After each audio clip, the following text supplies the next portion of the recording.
આજે હું તમારા માટે ફ્રેન્ડ સરસ મજાના તુવેરના શાકની રેસીપી લઈને આવી છું।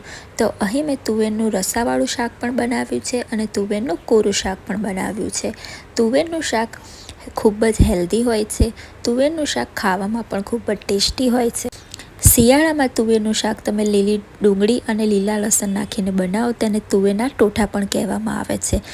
તો ફ્રેન્ડ્સ, આજે હું તુવેરના શાકની રેસીપી સરસ મજાની તમારા માટે લઈને આવી છું, તો વિડીયોને એન્ડ સુધી જરૂરથી જોજો। તો ચલો વિડીયોને સ્ટાર્ટ કરીએ। તો અહીં મેં તુવેરને આખી રાત પાણીમાં પલાળી રાખી હતી, ત્યાર પછી સવારમાં તેને આ રીતે કુકરમાં બાફી લીધી છે। તો તુવેરને આપણે આ રીતે હાથમાં લઈ લેવાની છે અને થોડી દબાવીને ચેક કરી લેવાની છે કે તુવેર આપણી બફાઈ ગઈ છે કે નહીં। તો તુવેર સરસ મજાની બફાઈ ગઈ છે। હવે આપણે તુવેરના શાકનો વઘાર કરી લેવાનો છે। આ જ રીતે બધી જ તુવેરને બાફી લેવાની છે। તો હવે તુવેરના વઘાર માટે અહીં મેં લસણ લઈ લીધું છે, ડુંગળીને આ રીતે ઝીણી સુધારી લીધી છે, ટામેટાં પણ ઝીણા સુધારી લીધા છે અને 3 થી 4 લીલા મરચાં મેં આ રીતે ઊભા પીસમાં સુધારી લીધા છે। હવે વઘાર માટે મેં કઢાઈમાં 4 પરી જેટલું તેલ ઉમેરી લીધું હતું। ડુંગળી ટામેટાં જેટલા ઝીણા સુધારેલા હોય છે તેટલું જ ખાવામાં તે સરસ પણ લાગે છે અને શાક જ્યારે તુવેરનું હોય છે ત્યારે તો ઝીણા જેટલા તમે વેજીટેબલ સુધારો છો તેટલું જ તુવેરનું શાક ખૂબ જ સ્વાદિષ્ટ બને છે। તો અહીં તેલ હવે સરસ મજાનું ગરમ થઈ ગયું છે, તો એમાં મેં અડધી ચમચી રાઈ ઉમેરી લીધી છે અને રાઈ તેલમાં સરસ કકડી જાય એટલે જીરું ઉમેરી લેવાનું છે।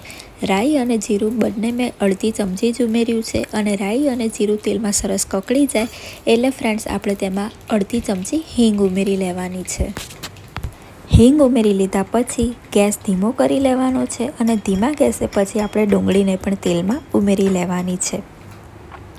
ડુંગળી કે ગમે તે તમે વેજીટેબલ ઉમેરો છો ત્યારે ગેસ ધીમો જ રાખવાનો છે અને ધીમા જ ગેસે આપણે કોઈ પણ વેજીટેબલને તેલમાં ઉમેરવાના હોય છે, જેથી કરી તેલના છાંટા પણ ન ઉડે અને આપણા વેજીટેબલ સરસ મજાના તેલમાં મિક્સ થઈ જાય। હવે ડુંગળીમાં થોડો બ્રાઉન કલર આવે ત્યાં સુધી ડુંગળીને તેલમાં શેકાવા દેવાની છે અને ડુંગળીને 2 થી 3 મિનિટ સુધી આ જ રીતે હલાવતા જવાનું છે અને તેલમાં સરસ મજાની શેકાઈ જવા દેવાની છે।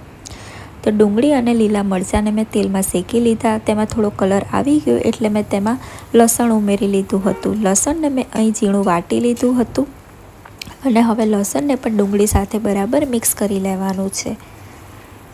તુવેરના શાકની રેસીપી ખૂબ જ સરળ હોય છે અને તુવેરનું શાક જ્યારે તમે આ રેસીપીથી બનાવશો તો ઘરમાં સૌ કોઈને ખૂબ જ ભાવશે અને આ એકદમ ઇઝી રેસીપી છે અને આ રેસીપીથી તુવેરનું શાક ખૂબ જ સરસ બને છે।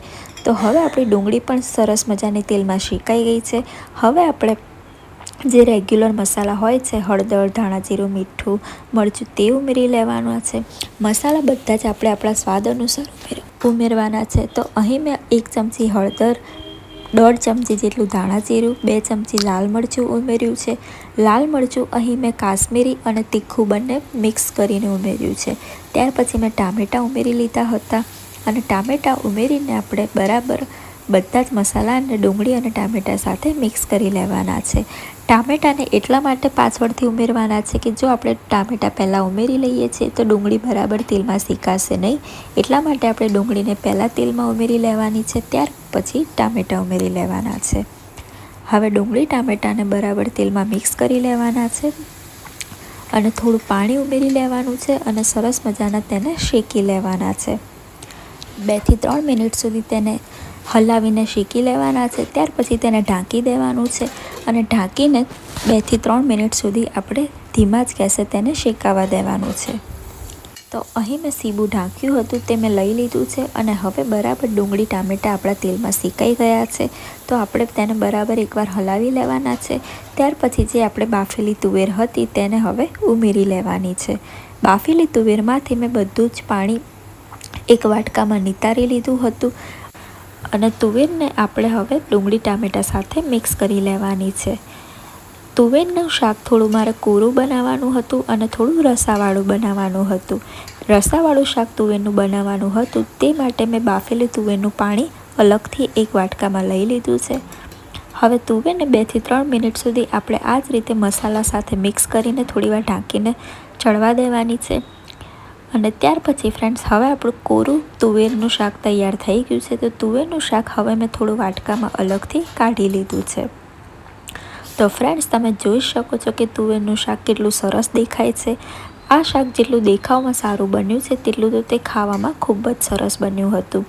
તમે આ શાકમાં જેટલા મસાલા નાખો છો તેટલું જ આ શાક ખૂબ જ સરસ બને છે. અને તુવેરના શાકમાં તો જેટલા મસાલા તમે નાખો તેટલા ઓછા પડશે. મસાલાથી ભરપૂર જ્યારે તુવેરનું શાક હોય છે તો તે ખાવામાં ખૂબ જ સરસ લાગે છે.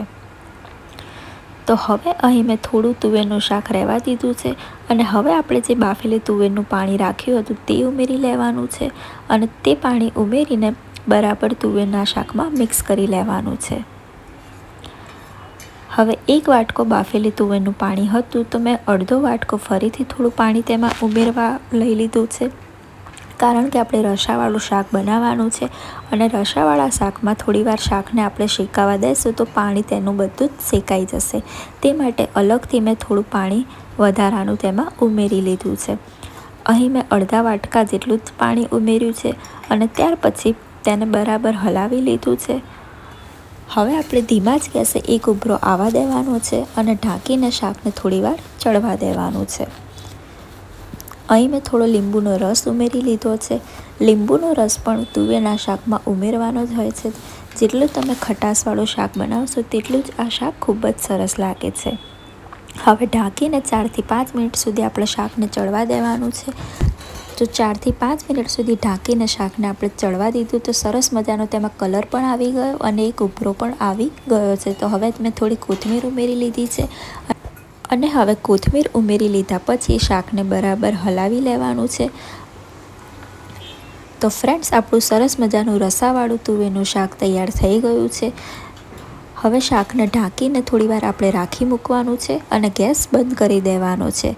તો ફ્રેન્ડ્સ હવે આપણું રસાવાળું તુવેરનું શાક પણ તૈયાર થઈ ગયું છે. તો અહીં મેં એક ડીશમાં થોડા ભાત લઈ લીધા છે, રસાવાળું તુવેરનું શાક, કોરું તુવેરનું શાક લઈ લીધું છે, રોટલી લઈ લીધી છે અને તુવેરનું શાક હોય ત્યારે તો સલાડમાં ડુંગળી અવશ્ય લેવાની હોય છે. તો અહીં મેં થોડી ડુંગળી પણ લઈ લીધી છે. તો ફ્રેન્ડ્સ આપણી સરસ મજાની થાળી પણ તૈયાર થઈ ગઈ છે.